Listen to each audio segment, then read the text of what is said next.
I feel like a lot of us ponder on the thought of love and not really understand what love is, and understand that love can come in many different forms, because love is very powerful. And you can find love in a lot of things, but the love in particular that we tend to crave is love that is genuine. But most of the time we don't understand that the love that we are looking for has to come from ourselves. And yes, I get it, love yourself, duh, but we don't really take that to heart to understand that our conscience can manifest what we want in reality. I get it, in this day and age it's just hard to find genuine love because a lot of people are unhealed, a lot of people are broken, and a lot of people are responding based off their childhood trauma. But at the same time, if you are wanting genuine love, you have to go within yourself and heal the deepest, darkest parts within you, so that other person that's on the other end that is looking for love can receive the same amount of genuine love. If you know it or not, we are all love, and love is a powerful force. And just like, for instance, my animal provides so much love because love is a force. So therefore, love can come in different frequencies, different ways, and they have their ways of expressing themselves. So say for instance, if you do get in a relationship and you do something wrong and that person doesn't find that, loving, but you in your mind is loving to you, and that's something that you was taught based off your childhood, you don't have that open mind to understand that that's not how love is meant to be perceived. So that's why it's just so important to have a healed heart before introducing yourself to someone else's. So heal yourself, heal within the deepest, darkest parts that you have within you, and understand that love is waiting for you. Love is literally waiting for you, because love is all around the world, but people just don't take the time out to love themselves. And we rush into love because we think that it's something that will heal our inner child. We think that love will heal and make everything go away, but at the end of the day, to get into love, love is something that will last for so long. So you have to really put your mind into it, like, am I willing to love this person for the rest of my life? Am I willing to spend my time, all the love that I have within myself that I should have, because we should be in relationships, we should be healed before we get into relationships. Am I willing to spend all my love onto this person, even on their good days, even on their bad days, even on the days where they just don't feel like loving and it feels like a job? Am I willing to do that, or am I willing to rush and then get fucked in the long run? So love is not necessarily found, but that spark is.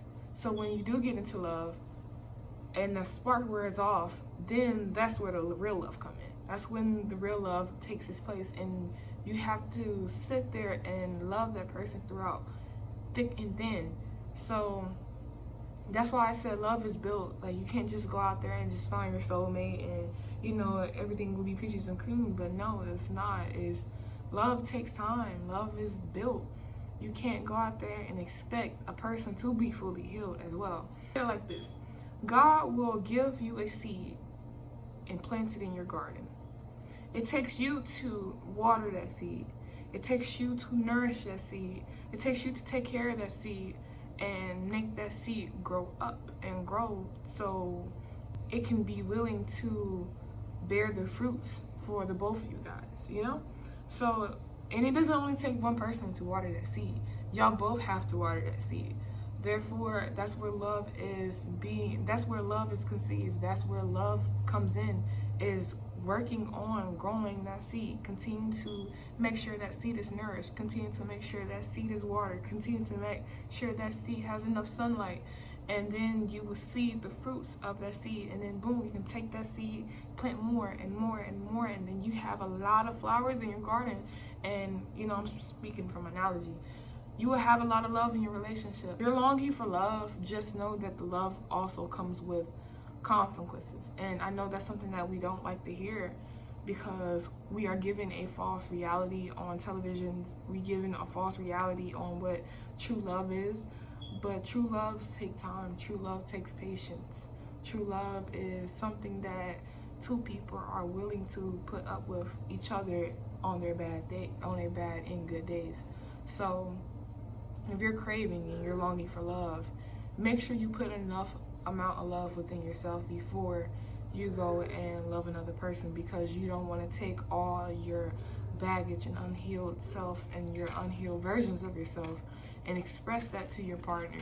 And you don't ever know if that partner is willing to put up with those deep, darkest parts of yourself. And I get that it's love, but at the same time, not everybody is meant for you. Not everybody is your soulmate. So you have to do a little bit work before you get into a relationship, so that person can see, okay, I'm willing to put up with this, I can do this. Same, you know, vice versa on both ends. So it is very important to be 50% so y'all can be 100%. Instead of just, you know, building love based off of lust, it's not gonna work that way, you know. And everybody deserves love at the end of the day. It's not something that you have to wait for. It's just something that we all deserve, and it's something that we all can get literally just by putting the amount of love within yourself. It's not always having to be in a relationship. You can be in a relationship with yourself. You can love yourself, and you can see all the fruits that you have within yourself, and then boom, you manifest that into reality, and then boom, you have a partner and you have that seed, and you both will work on that seed to grow. So it's just, it takes time, it takes patience, it takes, you know, a lot to love yourself, because a lot of people are scared of their dark side. A lot of people are scared of going within because they don't want to be alone with their thoughts. They don't want to be alone. They don't want to be there against the four walls in their room and just their brain going crazy with thoughts and thoughts. Nobody want to sit there and, you know, deal with that and be in solitude with them and themselves. Therefore, you have to go and do that. And that's where love starts, is working on yourself, being alone with yourself. The love that you have in your soul. So that's how I look at it.